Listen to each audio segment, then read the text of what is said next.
અરે તમે બહુ બીમાર છો અને તમે ડૉક્ટર પાસે જાઓ છો પણ દવાખાનામાં ડૉક્ટર નથી. એવો જ એક કિસ્સો આજે વડોદરાના વાઘોડિયા રોડ પર રિલાયન્સ પેટ્રોલ પંપ પાસે આવેલ શ્રીનાથજી હોસ્પિટલ પર થયો હતો. વાઘોડિયા રોડ પર આવેલા રિલાયન્સ પેટ્રોલ પંપ પાસે સ્કૂલ વાન અને બુલેટ બાઇક વચ્ચે અકસ્માતની ઘટના બની. ત્યાં ભેગા થયેલા લોકોની માહિતી મુજબ બુલેટ સવાર ફૂલ સ્પીડમાં હતો. સ્કૂલ વાનમાં આશરે 10 વિદ્યાર્થીઓ હતા. સદભાગ્યે કોઈ જાનહાનિ થઈ નથી. બાળકો ગભરાઈ ગયા હતા. બાળકોને આસ્થા ફાઉન્ડેશન દ્વારા તેમના ઘરે પહોંચાડવામાં આવ્યા હતા.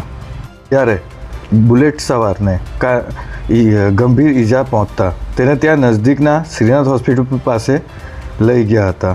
ત્યાં આઈસીયુ હોવા છતાં ત્યાંના હોસ્પિટલના લોકોએ કહ્યું કે ડૉક્ટર નથી અહીંયા. સારવાર માટે 108માં ફોન કરી એસએસજી હોસ્પિટલ લઈ જવાયો હતો. પ્રેસ રિપોર્ટર સાદિક Vora, all India mirror news સાથે.